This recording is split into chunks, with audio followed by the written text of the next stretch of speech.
Yeah, let's do it. All right. Well, hello, everyone, and welcome to another exciting episode of Indiana Co-op. And this time you may recognize the gentleman who's joining me. It is Nick Paleo. Hello. How's it going? He's a former managing editor-in-chief. I forget what your full title was. It doesn't matter. Site guy for Co-Optimus, and taking a little bit of a step back now and focusing more on the development side of things. In his first game that he's actually developed some years back for the Xbox Live Indie Games program, SCHAR Blue Shield Alliance, recently made its way onto Steam. So congrats on that. That's really exciting. Thank you. Thank you. Walk me through that process, like, you know, the whole greenlight process we've seen now for some time on Steam in terms of people voting for it and trying to get it approved. Is it just one day you get an email that says, hey, you got enough votes, you're cool? To this day, I think it's a glitch that we got in. I swear.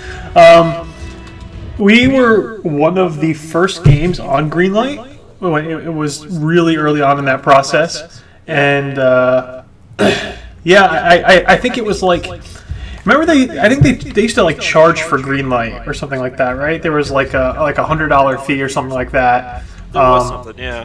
And we got in, I think, immediately after that, or it was like, I'm trying to remember how. I think it was free. We got in. Then they changed it because there was so much stuff going in that there was a fee, and then eventually they changed it back. So we got in right before they instituted the fee, and had a little bit of interest. You know, it was interesting when Greenlight started because there was a lot of like AAA kind of things going up there. I remember, like, it was really kind of a mess at first, and we got mixed in there, and we just never really took off. So we sat on Greenlight getting, you know, votes here a couple days or a week, you know, and 2 years later, I was actually on vacation in Florida, and I get an email on my phone that says that we've been greenlit, and I was like, okay, I haven't thought about that in a while. Maybe I should, you know, do something. So, yeah. We got greenlit, so I was like, okay, it's you know, I talked to Dave, who's the other guy who worked on this game with me, and said, hey, do you want to go back and maybe do some stuff with BSA? And he's like, sure, why not? So that's what we did. So you went back through, you made some tweaks and improvements to the game. You still don't have online co-op, so we're going to have to dock you for that. But, I mean, what was it like doing then? I mean, the Xbox Live for the indie games, I mean, it was built around the same kind of structure for PC. You know, it was easy enough. I know from some of that was porting. But what was the overall process like then to put it up on Steam and having to chat with Valve or anyone from there in terms of what do we do about, you know, doing this? How do we get this over to you guys? It's pretty much self-run. Like, Valve doesn't get involved with the process much, except for they kind of approve certain aspects of what's going on Steam. You know, with the store page, and make sure, you know, you're not posting any kind of junky content and things like that. But otherwise, it's pretty self-sufficient. There's lots of documentation and stuff about what you should do.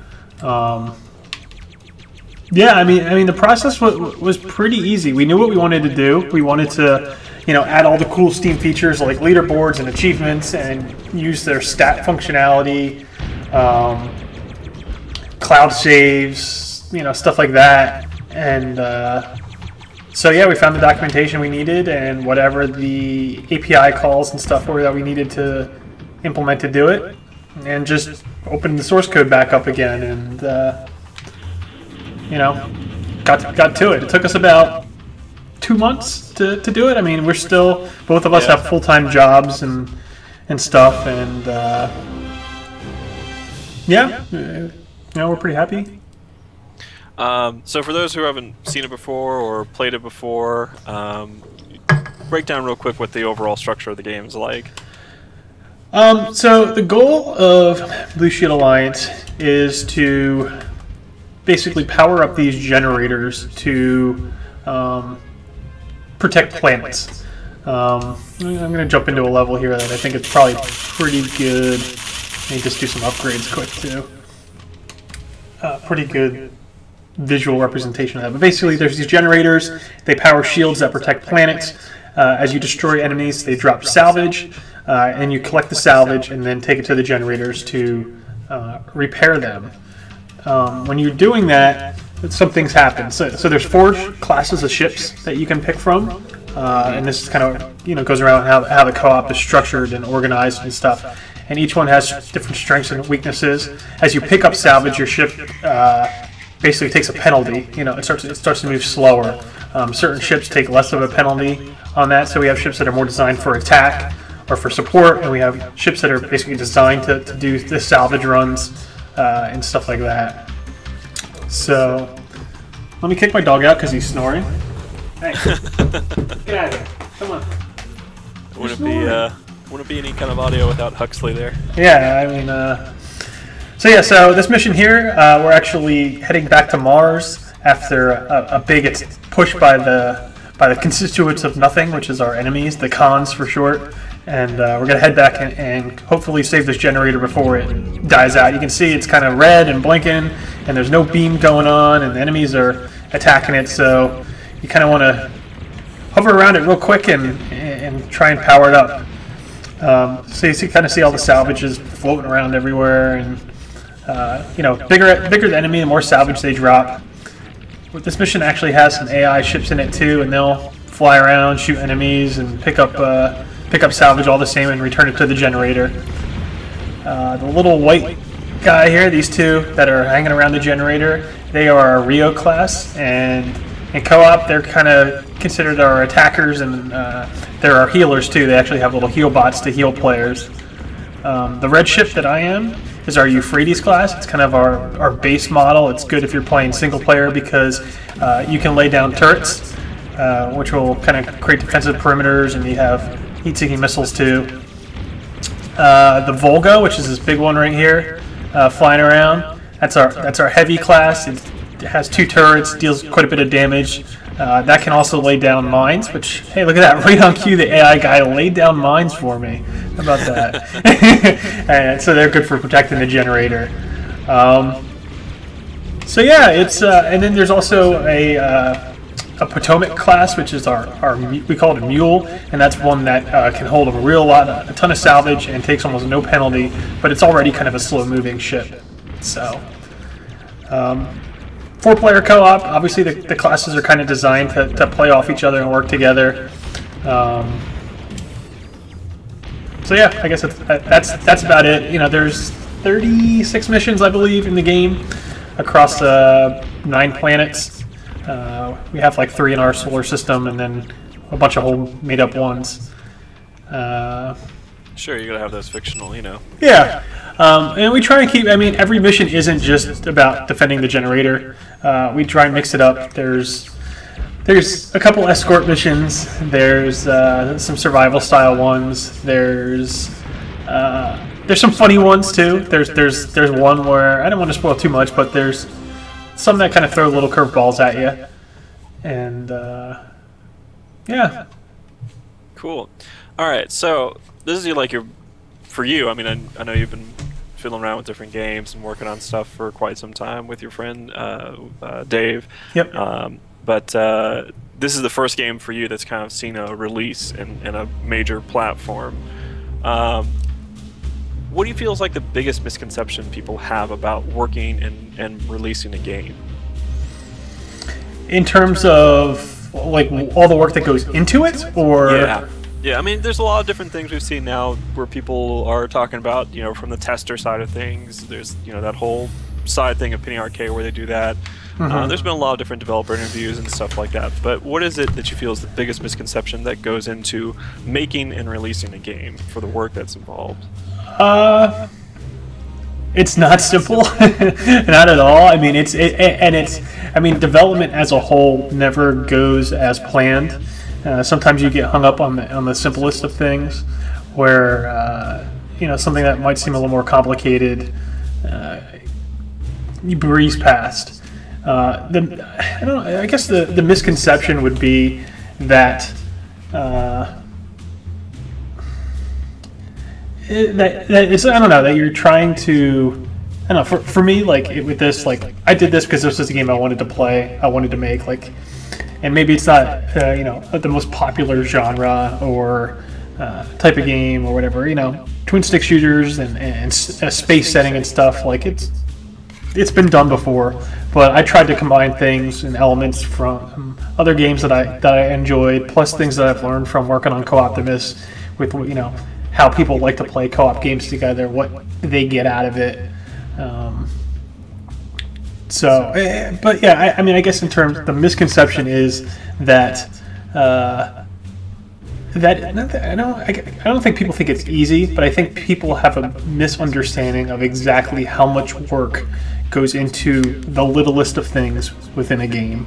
What could seem really simple visually or on the screen, a lot of times there's a lot of code or something that goes behind it. Yeah, let me kind of interrupt real there, because there was an effect I saw earlier where, you know, a ship explodes and it leaves like little ripple waves. Yep. From Yeah. what it was doing. So something like that, right? Like, that seems like a visual, right? You just plug in a code library and there it is. You have a visual ripple wave. Yeah, ironically, that was easy to do. And not because what we do with that's actually a shader effect for a graphics card. But like things like leaderboards, that's not that it was hard, but there's a lot of work that goes into just getting this leaderboard to display and checking for certain things, you know, that are there, and you know, making sure the data it gets from Steam is right, it's ordered, it's displayed, it's like there's a whole mess of logic behind something that's just text on the screen, and maybe you wouldn't really think about that, but there's a lot of things that has to happen to make that display there. But yeah, I mean, I'm sure for the same thing of getting online co-op into a game, because you have to do netcode back and forth to see what does one player see, what does the other player see. Yeah, exactly. Yeah, and it's part of the reason why we can't even add online co-op at this point, is because you really have to structure a game with that in mind first to add it in. And I think at this point, the only way I think we could add online co-op at this point would be to fake it and almost do like what the PS4 does, where you are essentially streaming a version of, you know, the game to someone else, and they're just sending controller commands to it. Like that, I think the whole share play system. Yeah, basically, yeah. Like I almost think like that would be the easiest way to implement that, versus actually coding it from the ground up at this point. Like if we would ever do it, like we would piggyback on someone that, you know, is already doing a streaming thing or something like that, and somehow work that into the game. But you know, at this point, we're kind of committed though to doing some content updates for the game. Where, you know, based on like feedback and stuff we've seen with how people are playing the game, we're tweaking some balance things and things like that. We're going to do a little bit of updates. We might even add, we have an idea to add a fifth ship that's a co-op only ship to the game. Basically, you'd have one pilot and one gunner kind of a thing, and we designed some missions around that. But I think, cool. Yeah, but I think, you know, in terms of any major work like that, it's probably best left to start fresh. SCHAR 2, Electric Boogaloo. Yeah, exactly. So what's the biggest thing that nags you about this game? What's the biggest thing that when you go back and you play, you're just like, I really wish we had more time to do this, or I really wish I could have gotten this to work? I mean, definitely the online co-op stuff would be great, just because more people would be able to play together. What other nagging things do I have? I mean, I think, honestly, I'm pretty happy with a lot of it. Like, I think that some of the pacing stuff needs some work. We'd really love to have full voiceovers for everything, you know, but time and money and everything else kind of ran out there. But yeah. How does that work? So how does that work from like you and the other developer, and I know there's other people involved with this as well, but have jobs, and you have 9 to 5 things you gotta do, and you have families as well, and people to see. But how's that work in terms of a time, money consideration for stuff in the game? Like, is there stuff that you really want to work in online co-op aside, but is there other stuff that you want to work in that just like we don't have the time to be able to put this in? Yeah, I mean, honestly, you know, we had to set goals and limits for ourselves. I mean, we could work on this forever and eventually get stuff done. But, you know, like I said, with both of us having jobs and limited time in the day, you have to set realistic goals and expectations to get a finished product out there that people are able to play and stuff. When we worked on the core game like 2 years ago, I mean, I was basically putting 8 hours in at my job and then 8 hours in at night on the game. Like, it would be 12:30, 1 o'clock till I was done, and I was doing that 4 or 5 days a week at least, if not more. And it wears on you. And this time with like the updates and stuff, we pretty much took a more casual approach. Everything wasn't as critical. So maybe 2 or 3 hours a night I've been spending on it here and there and tweaking some stuff, and it's been actually more enjoyable that way, where before it wore pretty quickly on me. But yeah, you have to set goals and expectations and stuff. Otherwise, you're just gonna keep developing forever and never finish. Because there's always stuff to do. There's always either issues that come up or little tweaks you want to make or whatever. We have a list right now of probably 15 or 20 things that we want to do or add or tweak, and it's little things like the way the enemies on the screen move and aim towards you. It's not a smooth movement, so we'd like to smooth that out. There's I don't know. There's a lot. So, but we have right now we have like I'd say, what are we in March? We've got like a 3-month plan on the table of things that we're going to do and try and shoot for like every 2 weeks to get out there, and at least that'll keep us honest and working and stuff. And then not overload it. And then once that comes and goes, we'll see if we want to add more stuff or move on to something else. And what would be something else? What's the next thing that you really want? Oh, I have so many games that I want to make. So I've been playing a lot with Unity in the past year and a half or so. I've got a couple like little proof of concept things in there. Unreal Engine 4 is looking real enticing. They've been doing a lot of good work with that. So I'd like to kind of play around with that and see what we can do. And then, I don't know, I'll talk with Dave, see if he's interested in still developing, and go from there. I think if, moving forward, I'd like to get a little more consistent art kind of stuff, because we kind of piecemealed it with the guy that we had do our ships are actually 3D models that were turned into sprites.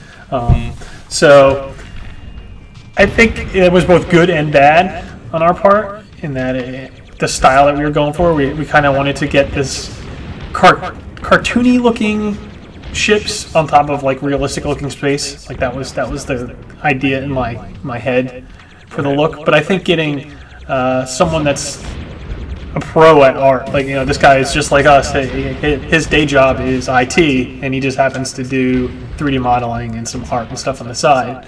I think get somebody that an art director, so to speak, would go a long way, because that's probably been one of the biggest complaints I've heard. Just in general, a lot of people aren't a fan of the visual style, and that's the first impression that they get. So it's important to make that impression a good one. One that's enticing and catchy and stuff. So it's interesting, because I actually thought about, well, what if we added like an 8-bit filter to this, or where we basically pixelized a lot of it?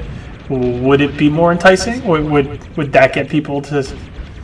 I don't know. For the Pixel Nouveau kind of a thing. Yeah, exactly. I mean, it would be hard to convert a lot of our graphics like that, or just write a graphics card thing to graphic card function to basically do it on the fly.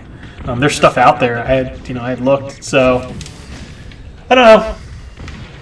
That's kind of all that stuff is floating around in my head. I'm trying to think then of like specific to this was. It's been interesting watching from the other side of things, right? So knowing you for some time now, watching the development of this, I remember when you were working on this for the indie games, and chatting back and forth about different things. But specifically with this game, I guess why was it just an easy choice to go for twin-stick shooters, or is it something that you really wanted to do, or was it, you know, as something to try at first? Like, can we do this? Can we even make this work? Well, twin-stick shooters are my favorite genre, or like one of my favorite genres of games, like Geometry Wars and stuff like that. Like Smash TV and like Total Carnage and those kind of games are some of my favorite all-time co-op games ever. I know how much you spend with Geometry Wars too. Yeah, so I mean, I knew I wanted to do that.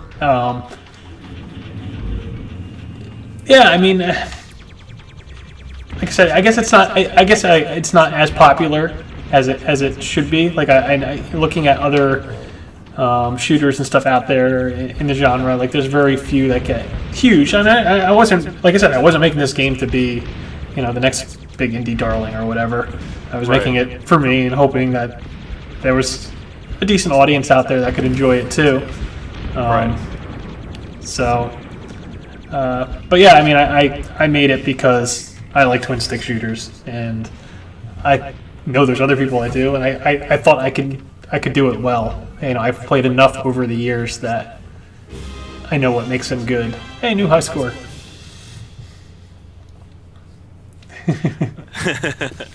All right, very cool. And what?